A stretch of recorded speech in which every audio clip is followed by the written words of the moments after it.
সিনেমাকেও হার মানিয়েছে জান্নাতুলের গল্প। এক বধূর দুই স্বামী। প্রথম স্বামীর সঙ্গে সংসার চলাকালে বসেন দ্বিতীয় বিয়ের পিঁড়িতে। অধিকার থেকে বঞ্চিত করেননি দুই স্বামীর কাউকেই। দুই স্বামীরই মন জয়ে ছিল না কোনো কমতি। তবে হঠাৎই বাধে বিপত্তি। প্রায় ২ বছর দুই স্বামীর সংসার করার পর অবশেষে বিষয়টি জানাজানি হলে এলাকায় চাঞ্চল্যের সৃষ্টি হয়।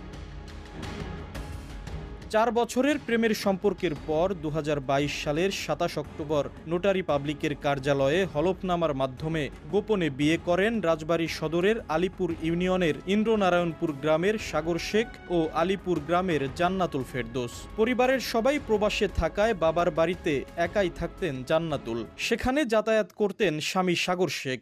সংসার জীবন ভালোই চলছিল এ দম্পতির। হঠাৎ জান্নাতুলের বাবা প্রবাস থেকে দেশে ফেরায় শ্বশুরবাড়িতে যাতায়াত বন্ধ হয়ে যায় সাগরের। এরই মধ্যে প্রথম বিয়ের কথা গোপন রেখে ৪ মাসের মাথায় পরিবারের সিদ্ধান্তে অন্য এক যুবককে দ্বিতীয় বিয়ে করেন জান্নাতুল। আনুষ্ঠানিকভাবে নিজের বাড়িতে তুলে না নেয়ায় দ্বিতীয় স্বামীও শ্বশুর বাড়ি গিয়ে জান্নাতুলের সঙ্গে নিয়মিত সময় কাটান। মেয়ে আমাকে টোটালি বলে যে না, যেটা হয়েছে ফ্যামিলি চাপে করছি, আমি তোমার ওয়াইফ আছি, তোমার সাথেই থাকবো, আমি তোমার কাছে চলে আসবো, আমার দেশে আসলে আমি তোমার কাছে চলে আসবো, এরকম একটা দিয়ে আমার সাথে স্থগিত করে রাখে।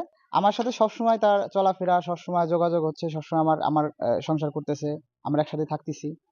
কিন্তু আমি কখনো দেখি নাই যে ওই ছেলে আসছে বা ছেলের সাথে কোনো কথাবার্তা, কখনো আমার এরকম দেখা হয় নাই। তবে ২ সপ্তাহ আগে স্ত্রীর সঙ্গে দ্বিতীয় স্বামীর ঘনিষ্ঠতার বিষয়ে জানতে পারেন সাগর। বিষয়টি টের পেয়ে সাগরের সঙ্গে যোগাযোগ বন্ধ করে দেন জান্নাতুল। এখন দ্বিতীয় স্বামী নিয়েই সংসার করতে আগ্রহী তিনি। বাধ্য হয়ে স্ত্রীকে ফিরে পেতে স্থানীয় ইউনিয়ন পরিষদে অভিযোগ দায়েরের পাশাপাশি আদালতে মামলা।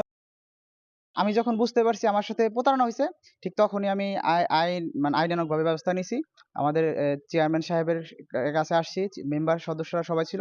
তারা সবাই সবকিছু জানে এবং তারা সবাই দেখছে আসলে আমার সাথে ফুলভাবে প্রতারণা হইছে। এদিকে বিষয়টি নিয়ে ক্যামেরার সামনে কথা বলতে রাজি হননি জান্নাতুলের দ্বিতীয় স্বামী। আর জান্নাতুলের সঙ্গে কথা বলতে তার বাবার বাড়িতে গেলে ভেতরে ঢোকার অনুমতি মেলেনি। বাইরে থেকেই জান্নাতুলের মায়ের দাবি, সাগরের সঙ্গে জান্নাতুলের বিয়ে হলেও ২ মাসের মাথায় বিচ্ছেদও হয়। উকিলের সাথে আলাপ করে ওরা 2 মাস পরেই ওরা ডিভোর্স হয়ে গেছে। মেয়ের অকল বাধ্য করে ও মরে যাবে, মেয়ে বাধ্য ওর কাছে যায়। তারপর 3.5 লাখ টাকা পাঠানোর পরে ও রাজবাড়ি গেছে, ওর ইসেরটা ভ্যাগের কার্ডটা নিয়ে ও 2 লক্ষ টাকা উঠিয়ে নিয়ে গেছে, আমার মেয়ের বাধ্য করছে। তবে স্থানীয় জনপ্রতিনিধি বলছেন, সাগর ও জান্নাতুলের বিবাহ বিচ্ছেদের কোনো নোটিশ পাননি তারা। ওদের লাইফটা এমন ভাবে হয়েছে যে ওর সাথে আলাদা করে মেয়েটা ঘুরছে, ওর স্বামী আবার তার যে ফ্যামিলি কথা যেখানে বিয়ে দিচ্ছে রাজবাড়িতে ফয়সাল নামে একটা ছেলের সাথে, তার সাথে যখন ঘুরছে সে তখন তার ওয়াইফ সাথে। এখানে তো আসলে এটা তারা আমাদেরকে জানা করার কথা না, এদের ওই মেয়েটারই টোটাল চালাকি আর কি। জান্নাতুল ফেরদৌসের প্রথম স্বামী সাগর পেশায় একজন ইউটিউবার, আর দ্বিতীয় স্বামী বিএসসি ইঞ্জিনিয়ার।